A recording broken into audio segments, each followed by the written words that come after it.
ఖచ్చితంగా బీఆర్ఎస్ఏ గెలుస్తుంది. ఎందుకంటే గత 10 సంవత్సరాల్లో 2 పర్యాయాలు గోపీనాథ్ గారు గెలిచి అభివృద్ధి చేశారు కాబట్టి ఇప్పుడు కొత్తగా వేరే వాళ్ళు వచ్చి అది చేస్తాం ఇది చేస్తాం అంటే ప్రజలు నమ్మే పరిస్థితిలో లేరు. ఎందుకంటే ఆల్రెడీ కాంగ్రెస్ వాళ్ళు గెలిచి 2 సంవత్సరాలు అవుతుంది. 6 గ్యారంటీలు అన్నారు.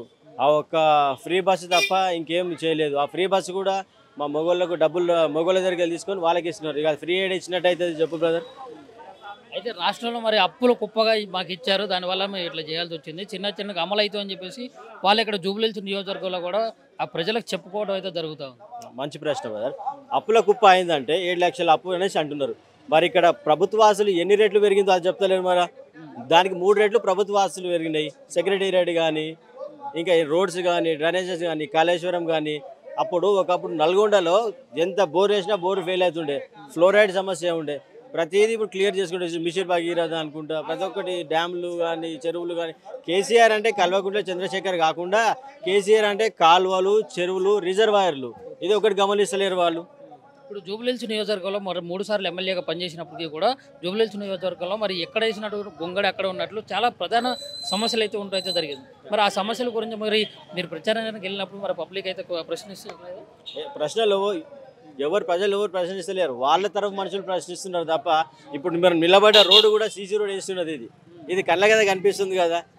మరి ఇప్పుడు బీఆర్ఎస్ తరపు నుంచి మరి మీరు ఏం చెప్పి ఓట్లాడుతున్నారు? ఇప్పుడు ప్రభుత్వం అయితే లేదు, ఒకవేళ అవకాశం ఇస్తే ప్రజలు ఎట్లా అంటే ఇప్పుడు ప్రభుత్వం నుంచి అభ్యర్థి నవీన్ యాదవ్ను గెలిపించుకున్నట్లయితే అక్కడ లోకల్ లీడర్ కాబట్టి గెలిచే అవకాశం ఉందన్నట్లు కూడా ప్రజలైతే ఆలోచన విధానం అట్లా ఉందన్నమాట. అలా నీకు ఒక బెస్ట్ ఎగ్జాంపుల్ చెప్తాను. మల్కాజ్గిరిలో బీఆర్ఎస్ గెలిచింది, ఇక్కడ రూలింగ్ పార్టీ కాంగ్రెస్. ఒకసారి మల్కాజ్గిరిలో మీరు చూడండి డెవలప్మెంట్ ఏ విధంగా జరుగుతున్నాయో. ఆర్యూబీలు కానీ రోడ్లు కానీ అండర్ గ్రౌండ్ డ్రైనేజీలు కానీ ఫ్లైఓవర్లు కానీ ఒక రేంజ్లో అవుతున్నాయి.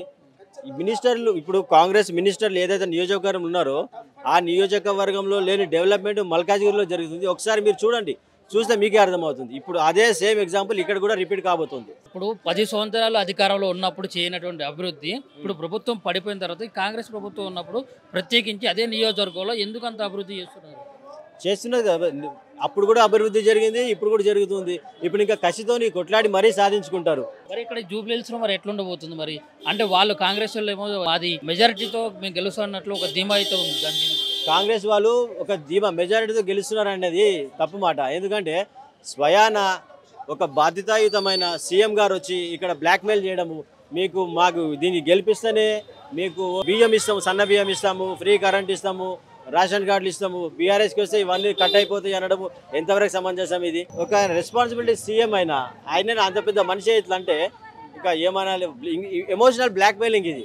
అది ఎలక్షన్ కోడ్ దృష్టి కూడా తీసుకెళ్ళాలి, ఆయన మీద చర్యలు తీసుకోవాలి. అంటే ఓటు వేయకపోతే మరి రేషన్ కార్డులు కట్ చేస్తాం అన్నది కూడా వాస్తవం. అది ఏ రాజ్యాంగంలో రాసింది బ్రదర్ అది?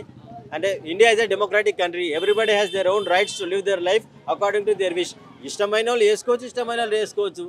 అది కేకే చేసినటువంటి సర్వే ఉందా మరి? ఆ సర్వేని బట్టి మరి బీఆర్ఎస్ గెలుపు అని చెప్పేసి వచ్చింది, వాళ్ళేమో తప్పుడు సర్వే అంటున్నారు. దానిపై మీ అభిప్రాయం? ఇప్పుడు కేకే గారు ఇంతకుముందు కూడా సర్వేలు ఇచ్చారు, దాని ప్రకారమే ఇది కూడా సర్వే. దానేమో అంతకుముందు ఇచ్చినేమో తప్పు, ఇప్పుడు కరెక్ట్ అంటే ఏ విధంగా ఇది కరెక్ట్ చెప్పు బ్రదర్? ఇప్పుడు కేకే గారు ఇంతకుముందు కూడా గతంలో ఇచ్చిండ్రు, అది అక్యురేట్గా వచ్చింది. ఇప్పుడు కూడా ఇచ్చారు, అదే సేమ్ రిజల్ట్ రాబోతుంది.